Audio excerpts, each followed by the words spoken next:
Saudara, ada sebuah kisah, ada dua orang yang bersahabat sudah sekian lama. Dan setelah sekian lama mereka berpisah, akhirnya suatu saat mereka bertemu.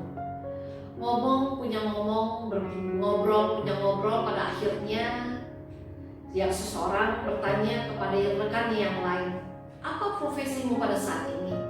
Lalu dia mengatakan bahwa dia pada saat ini berprofesi sebagai seorang tukang cukur rambut. Lalu si tukang cukur rambut ini bertanya, "Kalau kamu profesimu apa pada saat ini?" Lalu ternyata temannya itu berprofesi sebagai seorang pendeta. Lalu si tukang cukur rambut itu mengatakan, "Berapa lama kamu sudah jadi pendeta?" "Saya sudah menjadi pendeta hampir 20 tahun lebih." Lalu si tukang cukur rambut mengatakan, "Wah, artinya sudah begitu banyak ya khotbah dan renungan yang kamu beritakan di mana-mana tempat.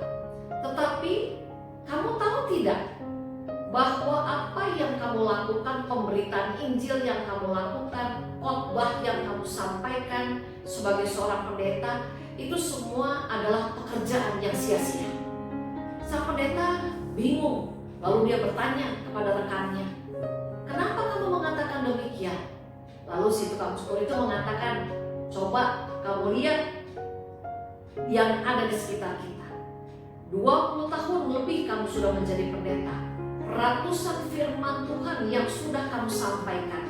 Tetapi lihatlah di sekeliling kita. Orang yang jahat tetap jahat. Orang yang mencuri tetap mencuri. Orang yang dendam tetap dendam. Rumah tangga dan keluarga yang berantakan ya tetap berantakan. Walaupun mereka sering mendengarkan firman yang engkau sampaikan." Itu artinya bahwa pemberitaan firman yang kamu sampaikan itu adalah suatu kesia-siaan. Pada akhirnya sang pendeta itu berdiam. Lalu dia bertanya balik kepada rekannya yang tukang cukur rambut, "Ngomong-ngomong, kamu sudah berapa lama berprofesi sebagai seorang tukang cukur?" Lalu rekannya mengatakan, "Aku sudah berprofesi sebagai tukang cukur itu 25 tahun. Lalu sang pendeta mengatakan, "Wah, luar biasa pengalamanmu ya sebagai seorang tukang cukur. Tetapi menurut saya percuma juga. Tidak ada gunanya kamu menjadi tukang cukur." Lalu si tukang cukur ini bingung dan bertanya kepada si pendeta, "Kenapa kamu mengatakan bahwa profesi saya tidak ada gunanya?" "Hai, coba lihat kawan," kata sang pendeta. "Di luar sana masih banyak orang-orang yang rambutnya berantakan, tidak tertata dengan baik." Lalu si tukang cukur mengatakan, "Kalau orang-orang di luar sana masih banyak rambutnya yang berantakan, itu bukan kesalahan saya, tetapi itu kesalahan mereka. Kenapa mereka tidak mau datang untuk mencukur rambutnya kepada saya?" Lalu si pendeta pun mengatakan, "Nah, demikian juga dengan tugas saya sebagai pemberita firman. Bukan firman Tuhannya yang salah, bukan firman Tuhannya yang sia-sia untuk disampaikan, tetapi itu semua terjadi mengapa? Yang jahat tetap jahat, rumah tangga dan keluarga yang berantakan tetap berantakan. Walaupun mereka sudah banyak mendengarkan firman Tuhan, itu disebabkan karena mereka tidak mau datang kepada sang firman itu sendiri, yaitu Tuhan Yesus." Nah, saudara yang dikasihi oleh Tuhan, pada saat ini saya dan juga saudara kita diajak belajar bersama dari para murid. Ketika mereka sedang berlayar di Danau Galilea, tiba-tiba datanglah badai yang besar dan menakutkan. Dan para murid yang pada waktu itu menyadari kehadiran Yesus, mereka pun segera bersikap, yaitu mereka segera datang kepada Yesus untuk meminta tolong kepada Yesus. Dan karena mereka mau datang kepada Yesus, meminta tolong kepada Yesus, maka redalah gelombang dahsyat itu. Dan kalau kita lihat sudah pada saat ini melalui firman Tuhan dalam Matius 8 ayat 23 sampai dengan ayat 27 ini, kita bisa melihat bahwa para murid menyaksikan bahwa Yesus yang ada dalam perahu mereka adalah Yesus yang sanggup menolong mereka untuk melampaui dahsyatnya gelombang badai yang harus mereka hadapi pada waktu itu. Saudaraku, dimanapun saudara masing-masing berada pada saat ini, dalam kehidupan kita masing-masing pun kita punya Tuhan Yesus yang selalu ada, yang selalu hadir di dalam kehidupan kita masing-masing.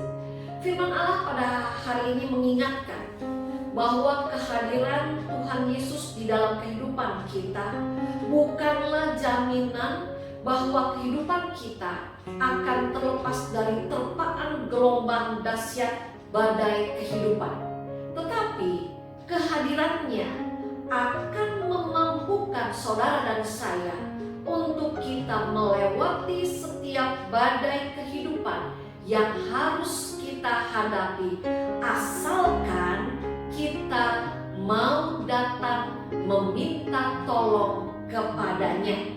Saudara, pada saat ini kita diingatkan kembali bahwa kalau pada saat ini kita masing-masing sedang mengalami adanya terpaan badai yang dahsyat dalam kehidupan kita, kalau pada saat ini kita sedang harus menghadapi gelombang yang besar dalam kehidupan kita, jangan menunggu lama untuk mencari pertolongan Tuhan. Tetapi pada saat ini kita diingatkan oleh kebenaran firman Tuhan. Ketika badai dahsyat itu datang menghantam kehidupan kita, jangan juga kita mengatakan Tuhan meninggalkan kita.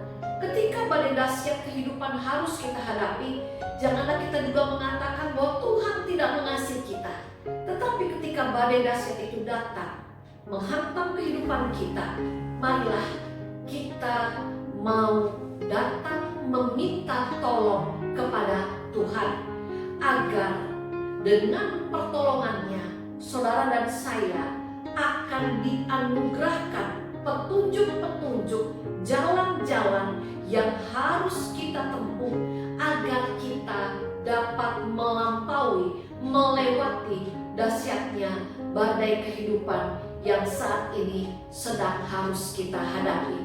Saudara, Tuhan Yesus tidak pernah jauh dari kehidupan saudara dan saya.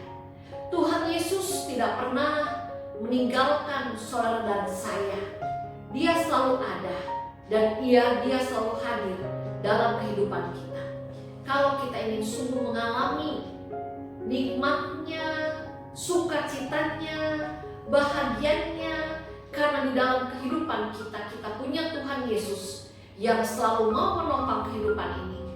Marilah kita belajar dari kebenaran firman Tuhan pada saat ini. Marilah kita selalu datang dan selalu mendekat kepada Tuhan Yesus.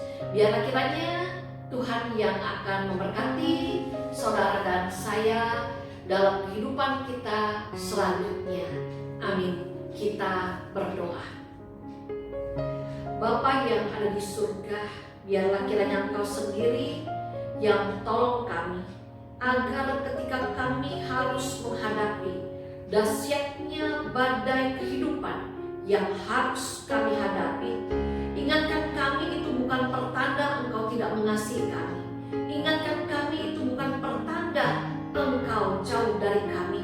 Ingatkan kami Tuhan dalam kondisi seperti itu, untuk kami mau lebih dekat kepada Tuhan, datang kepada Tuhan, agar kami juga pada akhirnya dapat menikmati pertolongan yang dari Tuhan.